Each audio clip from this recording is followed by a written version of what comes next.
Top 7 common hazards and their precaution for work at height. तो आज हम बात करने वाले हैं वर्क एट हाइट से रिलेटेड कुछ कॉमन हैजार्ड्स और उनके प्रिकॉशन के बारे में। तो चलिए वीडियो को शुरू करते हैं और इसे अच्छे से समझते हैं। तो पहले बात करते हैं वर्क एट हाइट के कॉमन हैजार्ड्स के बारे में। तो हाइट पर काम करने से उसमें सर्टेन रिस्क इन्वॉल्व होते हैं, तो इसलिए सेफ्टी को इंश्योर करने के लिए हैजार्ड्स के बारे में अवेयर होना बहुत ज़रूरी होता है। तो चलिए अब वर्किंग एट हाइट से एसोसिएटेड कॉमन हैजार्ड्स को समझते हैं। तो फर्स्ट है फॉल फ्रॉम हाइट। तो सबसे ऑब्वियस एंड डेंजरस हैजार्ड होता है हाइट से फॉल होना, चाहे वो स्कैफोल्डिंग हो, लैडर हो, रूफ हो या कोई एलिवेटेड प्लेटफॉर्म हो। हाइट से फॉल होने की वजह से सीरियस इंजरीज एंड फर्टिलिटीज का बहुत रिस्क होता है। सेकंड है फॉलिंग ऑब्जेक्ट। तो हाइट से फॉल होने वाले टूल्स, मटेरियल्स और इक्विपमेंट नीचे काम करने वाले वर्कर्स और आसपास खड़े लोगों को इंजर्ड कर सकते हैं। तो इसलिए ये इंश्योर करना बहुत इंपॉर्टेंट होता है कि आइटम को, मटेरियल को सिक्योरली बांधा गया हो और साथ ही वहां पर प्रॉपर गार्ड रेल्स या बैरियर मौजूद हो। थर्ड है वेदर कंडीशन।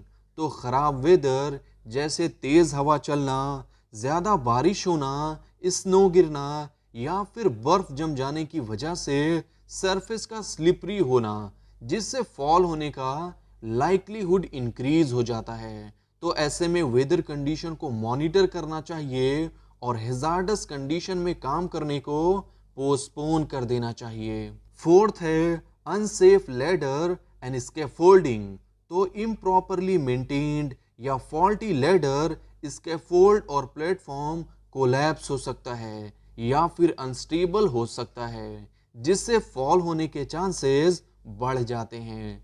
तो इसलिए यूज करने से पहले सभी इक्विपमेंट को अच्छी तरह से चेक करके ये इंश्योर करना बहुत इंपॉर्टेंट होता है कि वो प्रॉपरली सेट है। फिफ्थ है lack of personal protective equipment.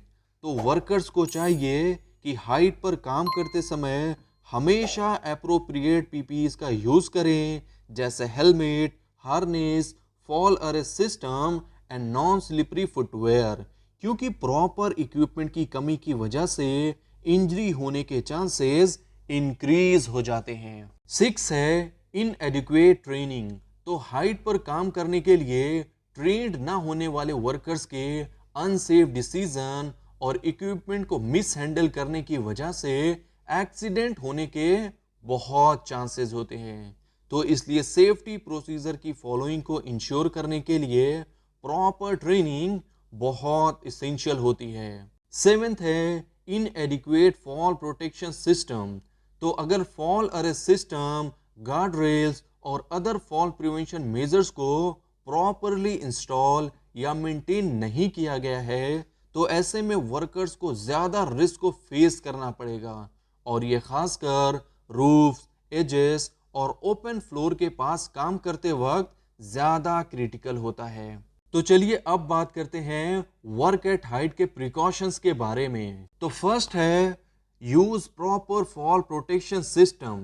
तो हमें हमेशा सिक्योर एंकर से attach safety harness, lanyard and fall arrest devices का यूज करना चाहिए और साथ ही फॉल प्रिवेंशन के लिए guard rails and edge protection को इंस्टॉल करना चाहिए।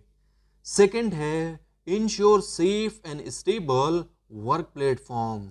तो सबसे पहले हमें यह चेक करना चाहिए कि सभी वर्किंग प्लेटफॉर्म जैसे लैडर एंड स्कैफोल्डिंग एटसेट्रा बिल्कुल स्टेबल, लेवल और डेब्रिस से फ्री हो और साथ ही एक्सीडेंट्स को रोकने के लिए यूज करने से पहले ये इंश्योर करें कि वो गुड कंडीशन में हो। थर्ड है सिक्योर टूल्स एंड मटेरियल। तो हमें टूल्स एंड मटेरियल को फॉल होने से बचाने के लिए उससे टूल, लैनियार्ड से सिक्योर करना चाहिए। तो इस बात का हमेशा ध्यान रखें कि आइटम को सेफली एंड एज से दूर स्टोर करें ताकि उन्हें गिरने से सेफ रखा जा सके। फोर्थ है मॉनिटर वेदर कंडीशन, तो हमें हमेशा वेदर कंडीशन को चेक करना चाहिए और अगर कंडीशन अनसेफ हो तो हाइट पर काम करने से अवॉइड करना चाहिए, जैसे तेज हवा में या भारी बारिश में।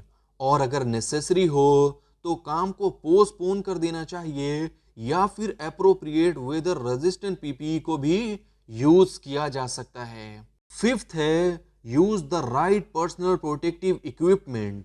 तो सबसे पहले हमें ये इंश्योर करना चाहिए कि हाइट पर काम करने के लिए वर्कर्स नेसेसरी पीपीई को वेयर करें, जैसे helmet, non slippery footwear and fall arrest system.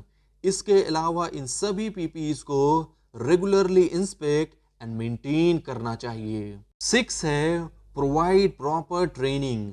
तो हाइट पर वर्क करने के लिए हमें वर्कर्स को सेफ्टी के बारे में प्रॉपरली ट्रेन करना चाहिए, जैसे इक्विपमेंट एंड इमरजेंसी प्रोसीजर के प्रॉपर यूज के बारे में, और साथ ही उन्हें रिफ्रेशर ट्रेनिंग भी ऑफर करनी चाहिए ताकि वो अपनी स्किल्स को अप टू डेट रख सकें। 7th है कंडक्ट रिस्क असेसमेंट। तो हमें हमेशा वर्क को स्टार्ट करने से पहले रिस्क असेसमेंट परफॉर्म करना चाहिए ताकि हैजार्ड्स को आइडेंटिफाई एंड सेफ्टी मेजर्स को इम्प्लीमेंट कर सकें, और साथ ही हमें न्यू डेंजर्स को एड्रेस करने के लिए जॉब के दौरान कंटिन्यूअसली रिस्क को एक्सेस करना चाहिए।